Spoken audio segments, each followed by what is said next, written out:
Olá, meu nome é Clécio Bunzen, sou professor da Universidade Federal de Pernambuco e tenho pesquisado um pouco sobre o ensino médio. Por essa razão, a Parábola Editorial me convidou para fazer um pequeno vídeo falando sobre a medida provisória 746 de 22 de setembro de 2006. A minha fala vai ser orientada um pouco para esclarecê-los sobre o ensino médio no Brasil e depois eu vou comentar sobre a reforma provisória número 746. Em primeiro lugar, é importante contextualizar que essa reforma ela dá início no dia 15 de setembro de 2016 com uma carta em que o ministro da Educação, José Mendonça Bezerra Filho, expõe seus argumentos para a medida provisória. Mas a gente pode perguntar por que uma medida provisória para o ensino médio? Então eu gostaria de comentar com vocês a respeito do ensino médio no Brasil nos últimos 30 anos. E depois a gente vai aprofundar um pouco alguns artigos e a base dessa medida provisória. Em primeiro lugar, é importante salientar que a medida provisória é uma política nacional que já está em vigor, ela tem 120 dias para ser aprovada, mas ela induz políticas públicas e uma política linguística específica e uma política curricular para os 27 estados brasileiros. É uma medida educativa de urgência, o ministro tem comentado que ela é rápida, porque ela tem que ser igual a uma medida econômica, e envolveu toda uma equipe do Ministério da Educação, especificamente a equipe coordenada pela professora Maria Helena Guimarães de Castro, que foi quem desenhou essa medida provisória. É a segunda vez que a professora Maria Helena está à frente das políticas públicas. Ela já esteve no governo Fernando Henrique Cardoso e agora ela retorna, depois de algum tempo, como secretária executiva do ministro Mendonça Filho. E a gente percebe que um dos grandes argumentos da reforma e da medida provisória é dar uma continuidade ao que ficou, segundo o Ministério da Educação, parado nos últimos anos com a gestão do PT.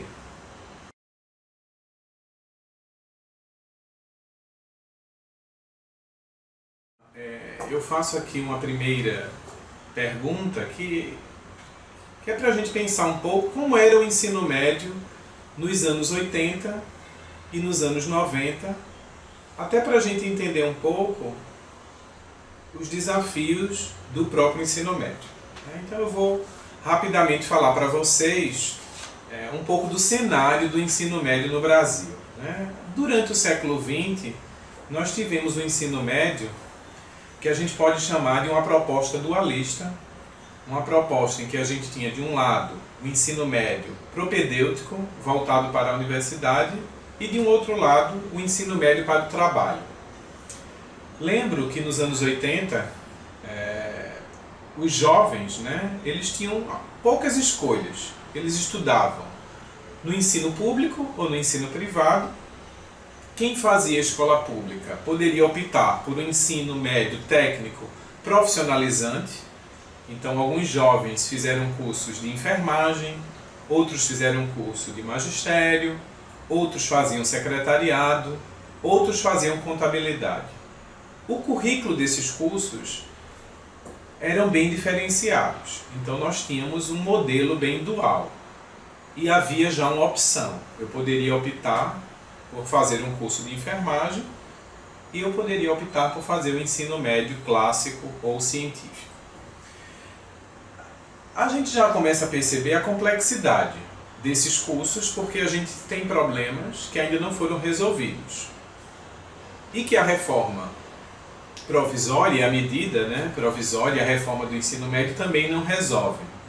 Como, por exemplo, essa dicotomia complexa entre o ensino diurno e o ensino noturno. Ao mesmo tempo, nós temos também uma outra complexidade do ensino médio que já existia desde a década de 80, que são as escolas técnicas estaduais, as escolas técnicas federais, que depois foram transformadas em institutos, e a reforma do ensino médio, via medida provisória, também não esclarece muito como será, a partir de agora, o currículo e a organização dessas escolas técnicas. De toda forma, algo que a gente ouvia bastante era que os alunos que frequentavam esses cursos técnicos profissionalizantes, eles não tinham condições de fazer o vestibular, porque muitas vezes algumas disciplinas curriculares não eram oferecidas. Então eles estudavam, por exemplo, enfermagem, tinha um currículo muito voltado para as áreas técnicas e os conteúdos cobrados nos exames vestibulares normalmente não faziam parte de todos os anos do ensino técnico profissionalizante. Então essa discussão toda desse dualismo entre o ensino técnico e o ensino profissionalizante, ela foi bastante discutida na LDB, né? Foram mais de 20 anos de discussões, né, sobre essa questão, e a gente vê que mesmo no final da década de 90, na gestão do Fernando Henrique Cardoso, ainda tínhamos uma série de questões sobre esse ensino dualista, né? De todo modo, nós temos a LDB, nós conseguimos construir as diretrizes curriculares nacionais para o ensino médio, e nós temos já um conjunto de medidas para esse ensino médio. E eu gostaria de lembrar algumas para a gente contextualizar um pouco e até se perguntar por que essa reforma é necessária e de que forma essa reforma deveria ou poderia ser feita, né? E aí eu gostaria já de apontar que o ensino médio realmente ele é bastante complexo, ele é bastante multifacetado, ele é bastante heterogêneo e ele é cheio de problemas, né? Nós temos problemas dos sistemas de ensino educacionais, porque nós temos vários estados e cada estado com uma realidade bastante diferenciada. Nós temos a problemática da formação dos professores, porque nós não temos professores suficientes para atender a toda a demanda do ensino médio. Nós não temos professores em várias disciplinas do ensino médio, então há grande escassez, por exemplo, de professores de física ou de professores de química, entre outras disciplinas curriculares. E a gente tem também no Brasil um sistema muito complexo que é o ensino privado e o ensino público. Então nós temos já duas grandes realidades. De todo modo, mesmo pensando apenas no ensino público, nós já temos uma grande heterogeneidade que a gente poderia pensar, por exemplo, em vários termos, né? A gente tem uma heterogeneidade porque nós temos uma questão de juventude, né? Essa juventude que a medida provisória não contempla, com todas as suas características, né? Nós temos também os estudantes do ensino médio noturno, que não são contemplados na minha leitura da medida provisória. Nós temos os estudantes de educação de jovens e adultos, a EJA, inclusive com o PROEJA, que nós não sabemos a continuidade ou não deste programa. Nós temos os estudantes indígenas, os estudantes do campo e os estudantes quilombolas, que também frequentam o ensino médio e que, segundo as diretrizes curriculares nacionais, eles têm uma característica específica e que precisa ser levada em consideração em uma reorganização curricular. E, além disso, nós temos os estudantes que frequentam o ensino médio da educação especial. Então, nós temos aí uma realidade brasileira bastante complexa, nos vários estados, nas diversas regiões, e acredito que uma reforma do ensino médio, que não é nova, né?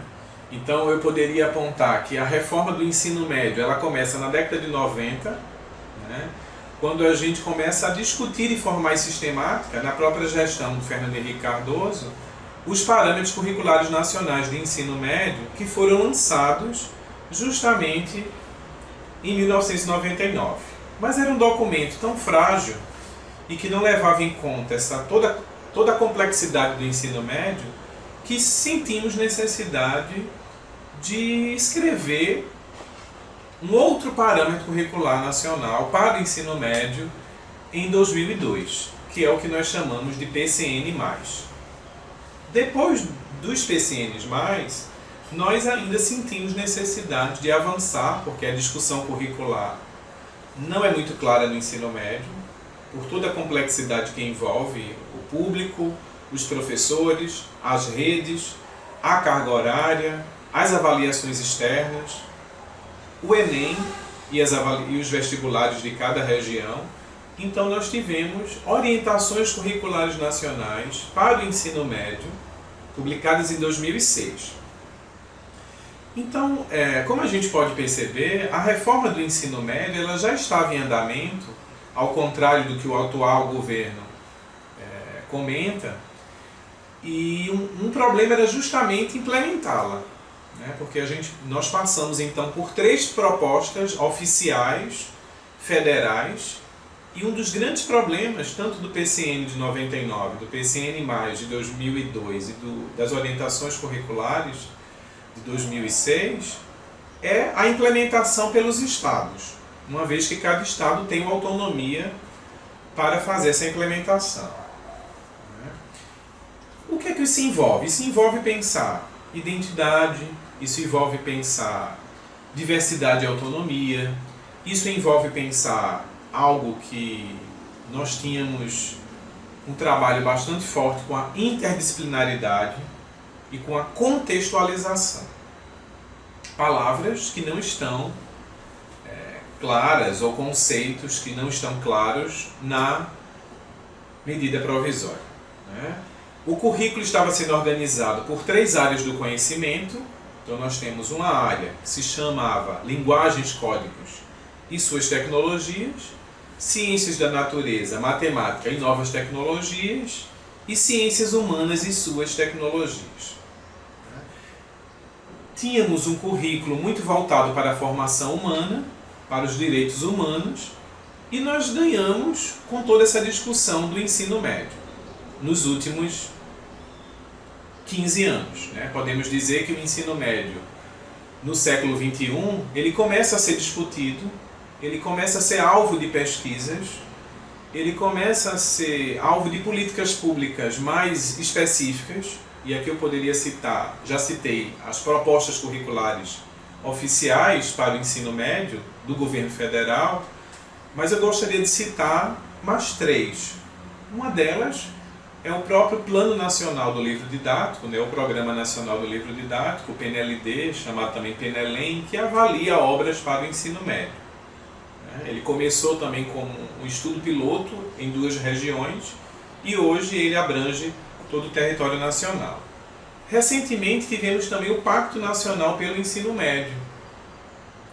Apesar do o atual Ministério da Educação apenas falar do Pacto Nacional para a Alfabetização, o PNAE, é bom lembrar que houve todo o investimento de formação de professores para um trabalho integrado, interdisciplinar, a partir de projetos, porque esse era o grande desafio do ensino médio. Como integrar um conjunto de disciplinas para jovens com diferentes desejos, com diferentes interesses, e ora pensando no mundo do trabalho, ora pensando no mundo do trabalho mais longínquo, né? O mundo do trabalho que passaria pelo ensino universitário, que passa pela graduação, que passa por um curso superior, uma educação superior. Então, essa dicotomia está presente também na própria mudança do Enem. Então, a gente vê como, praticamente, de 2005 para cá, nós tivemos várias mudanças no ensino médio. Nós tivemos a criação do PNLD de ensino médio, nós tivemos uma construção de uma orientação curricular nacional para o ensino médio, nós tivemos uma mudança no Enem, dando acesso às universidades públicas, principalmente as federais, e nós tivemos também o início, um germe, um indício de uma formação continuada com o Pacto Nacional para o Ensino Médio. Além disso, eu não poderia deixar aqui de comentar o programa Ensino Médio Inovador, né, que já estava em discussão pelo governo Dilma, em que toda a discussão curricular e diversificada do currículo estava presente e, em alguns estados, até já em funcionamento, fazendo o estudo piloto. Infelizmente, a gente pode pensar que toda essa discussão ela não teve continuidade. É por isso que nós defendemos que a medida provisória número 746, de 22 de setembro, né, de 2016, ela é uma medida provisória autoritária. Né? E ela é autoritária por quê? Ela é autoritária justamente porque ela ignora toda essa história do ensino médio brasileiro. Ela ignora todas as mudanças que foram realizadas nos últimos 30 anos. Ela ignora que existe um LDB, ela ignora que existe uma diretriz curricular, ela ignora o esforço de todas as redes estaduais de construírem currículos locais pensados a partir de determinada realidade. Ela ignora que há professores contratados para determinadas disciplinas.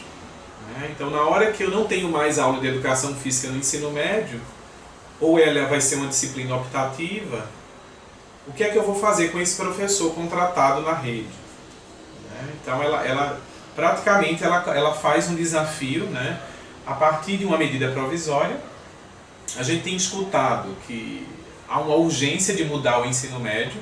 Eu concordo, realmente há uma urgência de alterar o ensino médio brasileiro, mas defendemos que essa urgência não deveria ser feita através de uma medida provisória, mas sim com uma discussão mais democrática, mais dialógica e que envolvesse diferentes atores da escola, principalmente as redes, os alunos, as comunidades, as universidades e a sociedade em geral.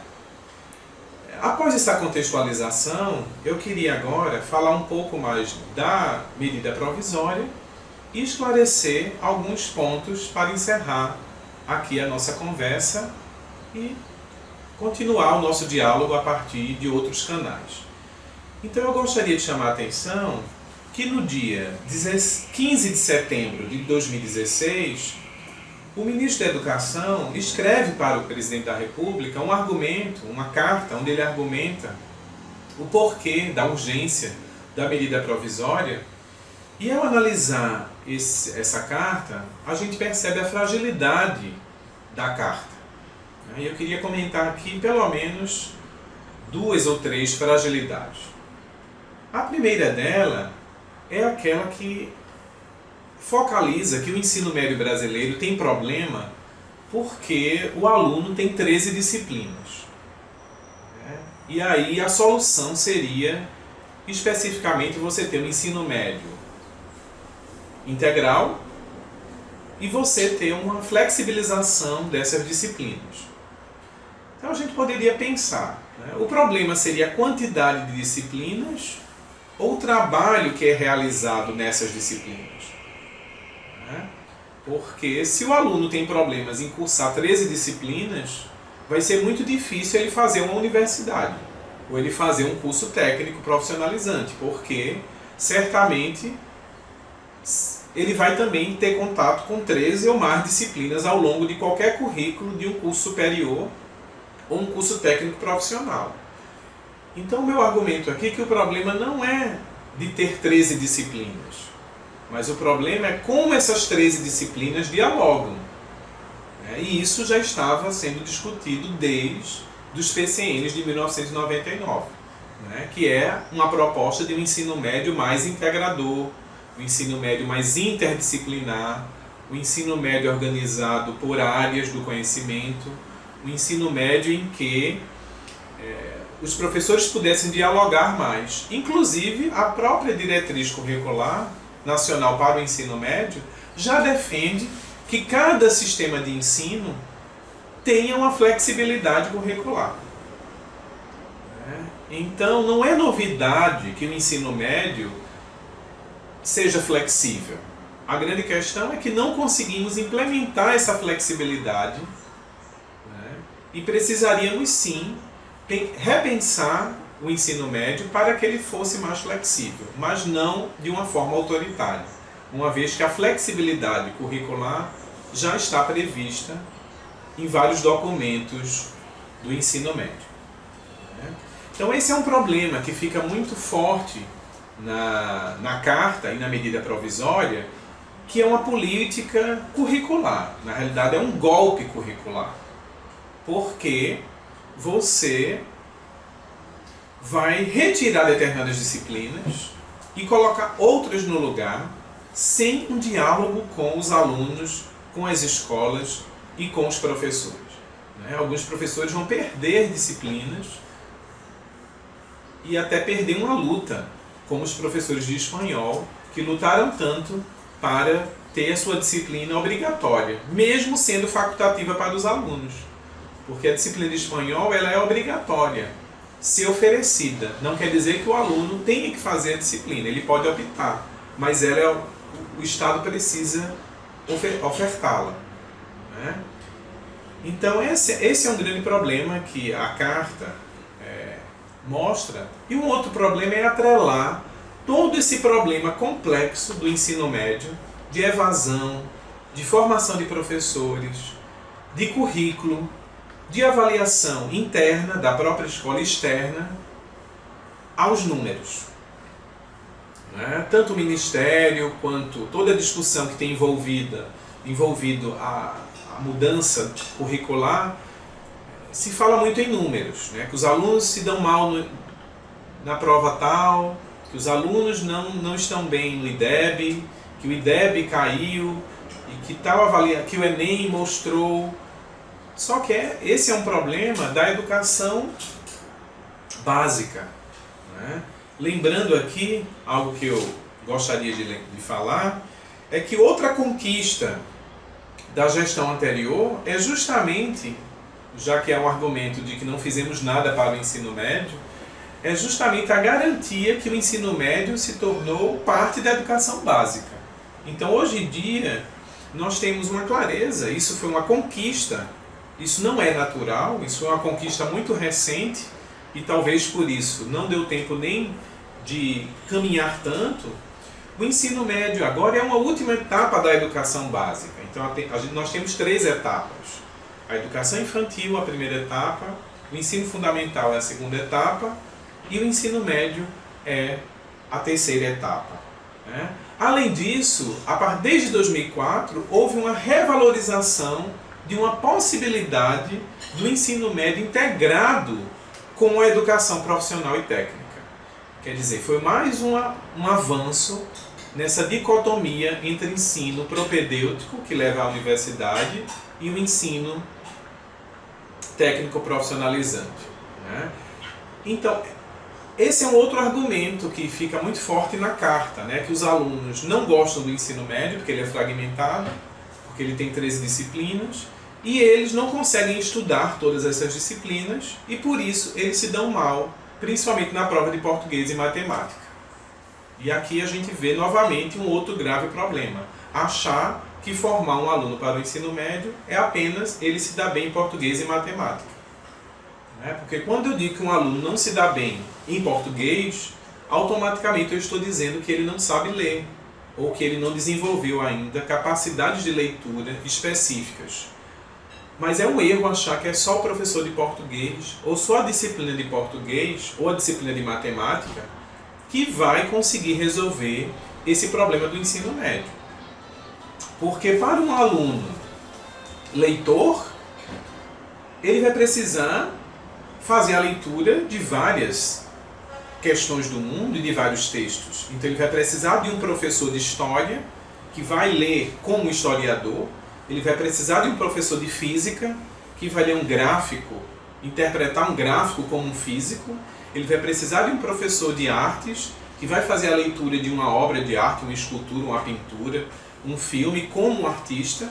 Ele vai precisar de um professor de português que possa ler uma notícia ou um poema. Ou seja, o problema de leitura, diagnosticado, estudado em várias teses, em vários trabalhos no campo da linguística aplicada, não é apenas do professor de português.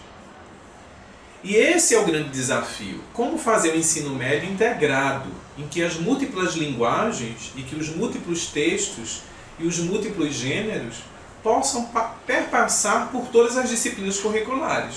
Então eu chamo novamente a atenção. Não é um problema de ter 13 disciplinas. É um problema do que eu faço com essas disciplinas. Também não é um problema de ensino médio integrado. Porque isso vai necessitar de mais contratação, de um investimento maior com materiais didáticos, com espaço escolar, com merenda e com formação especializada. Algo que os estados brasileiros não têm. Especificamente agora, depois da aprovação da PEC 55. Não há dinheiro para investir em educação. Então é quase inviável fazer uma reforma em que eu aumente o tempo escolar quando eu não tenho condições de aumentar, de contratar mais professores, de comprar mais materiais, de reorganizar o currículo de uma maneira mais dinâmica. Né? Então, todo o argumento de uma reforma no ensino médio é numérico. Né? São argumentos de números, de provas, de avaliação em larga escala, de uma noção cognitiva. Mesmo que a diretriz curricular afirme, né, que o ensino médio não é só cognição, né, que o ensino médio teria que estar basilado em pelo menos uma dimensão cognitiva, em uma dimensão física, em uma dimensão social e uma dimensão afetiva. Então, para finalizar, eu gostaria de chamar a atenção o que é que essa reforma está propondo. Né? E o que é que essa medida tem de tão complicada e de tão autoritária. Em primeiro lugar, ela propõe uma reforma temporal. Né? O tempo da escola, um tempo integral. Tivemos uma mudança agora para o ensino médio de 9 anos. Mas estamos agora pensando no ensino médio integral, inclusive dando a possibilidade do aluno voltar, quer dizer, também estamos pensando em 4 anos de ensino médio, porque há um artigo que comenta que o aluno pode voltar e fazer um percurso formativo, um dos percursos formativos que ele escolhe. Nós temos uma reforma política curricular atrelada a uma política linguística, muito séria, porque na realidade ela retira disciplinas, ela propõe que algumas disciplinas sejam retiradas do currículo e ela propõe uma discussão curricular através de uma base nacional curricular que não está pronta.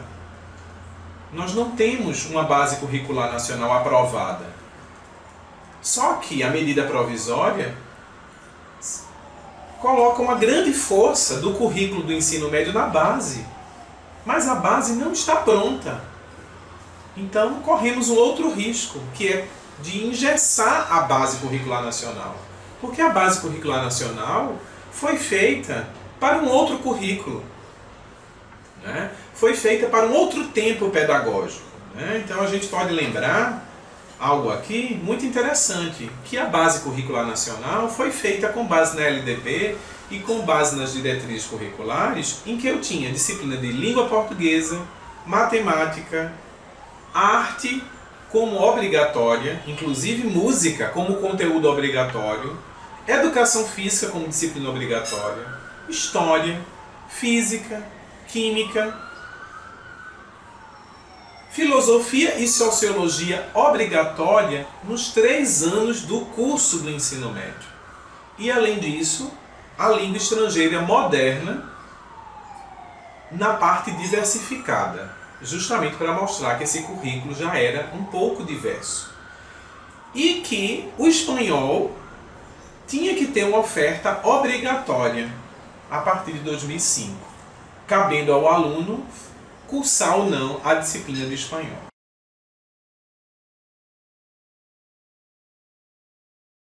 Porque o que é que essa medida provisória vai impactar? Ela vai impactar uma política linguística, né? É uma política linguística atravessada, porque ela vai enfatizar apenas o ensino do inglês como língua estrangeira moderna. Isso vai na contramão de toda a discussão nacional sobre plurilinguismo, multilinguismo, regiões de fronteira, línguas adicionais e um currículo plurilingüe, pluricultural. A gente tem uma mudança no currículo, né, e que a gente não sabe muito como os estados vão realizar, até porque a Base Nacional Curricular não está pronta e ela foi construída para 3 anos e não é a proposta da medida provisória ter um ensino médio de 3 anos com a Base Curricular Nacional. Vamos ter uma mudança no PNELEM, os livros didáticos de ensino médio. Então, apesar de os livros didáticos já estarem sendo avaliados pelas universidades federais, nós não sabemos se esses livros vão chegar às escolas, porque eles estão sendo avaliados em um modelo anterior a essa medida provisória. Os 5 percursos, eles são enigmáticos, porque a gente não sabe quais disciplinas ou que atividades ou de que forma esses percursos serão desenhados em cada rede. Então não adianta fazer propaganda na televisão falando de flexibilidade, porque eu não sei até quando realmente eu vou ter flexibilidade ou não, uma vez que as redes estaduais não são obrigadas a oferecer os 5 percursos formativos. E por fim, como foi anunciado ontem pelo ministro da Educação, teremos mudanças no Enem. O Enem, essa prova que tem sido realizada, esse exame, ele vai ter um outro modelo, possivelmente um modelo mais dualista, um modelo mais propedêutico, um modelo mais fragmentado, uma vez que um aluno escolhe um percurso formativo que a gente não sabe o que vai ser, nem como ele vai fazer, ou como cada rede vai fazer, então a gente também não sabe como é que esse aluno vai ser avaliado no final do ensino médio. Então, para finalizar, eu coloco aqui esses 3 grandes problemas que a medida provisória aponta, desconsiderando a complexidade dos jovens do ensino médio, do diurno e do noturno, a formação de professores e os currículos das redes estaduais. A questão do tempo pedagógico, sem uma estrutura nas escolas, uma política curricular e uma política linguística que coloca 3 disciplinas com muito valor na escola, desprezando outros conhecimentos. Não é concebível, no Brasil, com tanta discussão sobre ensino, colocar português, matemática e inglês com mais valor do que outras disciplinas. Não cabe na escola hierarquia de saberes, de conhecimento. Ninguém deve saber, nenhuma área do conhecimento deve ter mais valor do que uma outra. A proposta deveria ser mais integrar e não fragmentar, e não dar poder a determinadas áreas. E por fim, 5 percursos formativos vagos, que não sabemos aonde vai dar, atrelados a uma base curricular nacional incompleta, porque não foi aprovada, porque não está ainda na sua versão final. Então, por esses motivos, e levando em consideração o histórico do ensino médio, defendemos uma maior discussão dessa medida provisória 746, porque ela se constitui como um golpe curricular.